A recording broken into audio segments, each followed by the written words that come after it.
আসসালামু আলাইকুম। নিঃসন্দেহে মা হলো এই দুনিয়ার শ্রেষ্ঠ নেয়ামত। বাবা মার অর্থ সম্পদ নয়, বরং মাথার উপরে মা বাবার হাত থাকাটাই পরম সৌভাগ্যের ব্যাপার। স্বার্থপর এই দুনিয়ায় একমাত্র এই দুটি মানুষই নিঃস্বার্থভাবে ভালোবেসে যায়। অথচ বিয়ে নামক এই শব্দটা একটা মেয়ের জীবন থেকে এই আপন মানুষ দুটোকেই অনেকটা পর করে দেয়। মনে চাইলেও যখন তখন দেখা করার সুযোগ হয়ে ওঠে না। আর তাই তো মেয়েরা বিয়ের পরে ঈদের দিনও এতটা খুশি হয় না, যতটা খুশি হয় ঈদের পরের দিন মায়ের বাড়িতে যাওয়ার কথা শুনে। অবশেষে মা ছেলে মেলে রওনা দিলাম মায়ের বাড়ির উদ্দেশ্যে। আর দেখো, আমার কিউটের ডিব্বাটা বাসে উঠতে না উঠতেই ঘুমিয়ে পড়েছে। আর আজকে ফার্স্ট টাইম সে বাসের সিটে বসে অনেক বেশি খুশি হয়েছিল।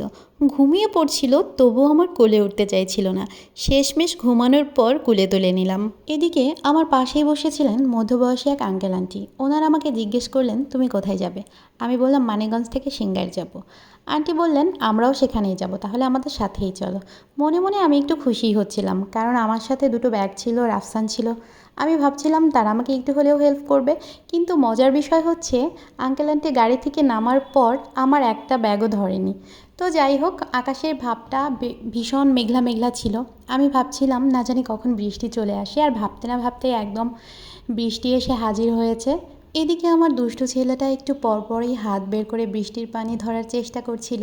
আর এই হঠাৎ বৃষ্টি নামার কারণে যেন গরম পরিবেশটা মুহূর্তের মধ্যেই শীতল হয়ে গেছে। ফাইনালি বৃষ্টি থেমে গেছে আর আকাশটা অনেক সুন্দর হয়ে উঠেছে। এদিকে আমার কর্তামশাই বারবার ফোন দিচ্ছিল, কারণ ফার্স্ট টাইম আমি ছেলেকে নিয়ে একা একা মায়ের বাড়ি যাচ্ছিলাম। প্রতিবার তো সে নিয়ে দিয়ে আসে, আর সে যেহেতু পাবনায় আছে, তাই তাকে বললাম, চিন্তা করো না, আমি ঠিক চলে যাব। মায়ের জন্য টুকিটাকি কিছু কিনে নিয়েছি। অবশেষে চলে আসলাম আমাদের কুঁড়ে ঘরে। এটা কুঁড়ে ঘর হলেও এখানে আছে কোটি টাকার সম্পত্তি, আর সেই সম্পদ হলো আমার মা।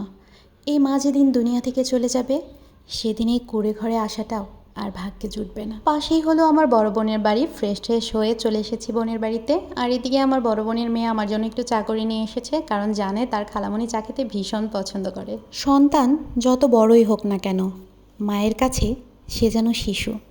এই তো কাল রাতে ঘুমানোর আগে মা মাথায় হাত রেখে বলছে, চুলগুলোর কি অবস্থা করেছিস?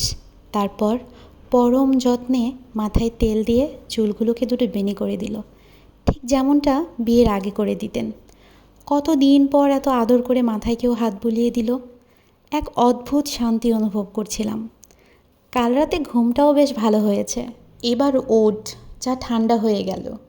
ঘুম ভাঙল মায়ের এই মিষ্টি কণ্ঠটা শুনে। নিজেকে কেমন প্রিন্সেস প্রিন্সেস মনে হচ্ছিল। মা বাবার বাড়ি যতই গরিব হোক না কেন, প্রতিটা মেয়েই যেন বাবা মার বাড়ির রাজকুমারী হয়ে বড় হয়। আর আমি বাড়িতে আসলেই প্রতিদিন সকালবেলার চাটা এই বারান্দাতে বসেই খাই। এই সবুজ প্রকৃতি উপভোগ করি, আর সাথে গরম গরম চা। চায়ের কালারটা কিন্তু দারুণ এসেছে, মায়ের হাতের চা বলে কথা। এদিকে চা শেষ করতে না করতেই মা রুটি আর ডিম এনে দিয়ে বলল, নে নাস্তাটাও করে নে। আর ওদিকে আমার ছেলেকে আমার বড় বোন খাইয়ে দিচ্ছে। খাওয়া দাওয়া ছাড়া আমার যেন আর কোনো কাজই নেই।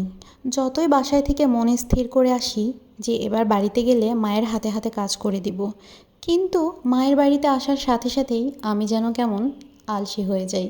খাবার দাবারের শেষে আমার ছোট ভাগ্নি এসে বলছে, খালামণি আমার হাতে মেহেদি দিয়ে দাও। তো ওর হাতে একটু মেহেদি দিয়ে দিলাম। মেহেদির ডিজাইনটা কেমন হয়েছে অবশ্যই কিন্তু কমেন্ট করে জানিও। আমি খুব ভালো মেহেদি দিতে পারি না, তবে যতটুকু পারি আলহামদুলিল্লাহ আমাদের নিজেদের চলে যায়। আমার ছেলেটা যে অনেক বেশি দুষ্টু সেটা তো তোমরা জানোই, তাই মা বলছিল, তোমার কোনো কাজ করতে হবে না, তুমি তোমার ছেলেকে চোখে চোখে রাখো, ও যেন আবার কোনো দুষ্টুমি না করে বসে। তাই আমি বাড়ির পাশ দিয়ে হাঁটছিলাম আর আমার ছেলেকে দেখে দেখে রাখছিলাম। ও তো অনেক বেশি দুষ্টুমি করছিল। ভিডিওটা দেখতে দেখতে তোমরা যারা এই পর্যন্ত চলে এসেছো, সবাইকে জানাচ্ছি অসংখ্য ধন্যবাদ।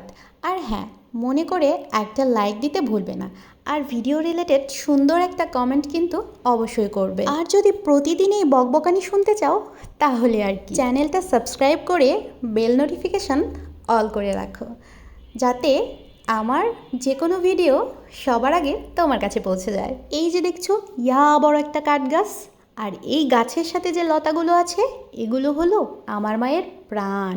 হ্যাঁ, বুঝতে পেরেছো? এগুলো হচ্ছে পান পাতা। আমার মা পান খায়।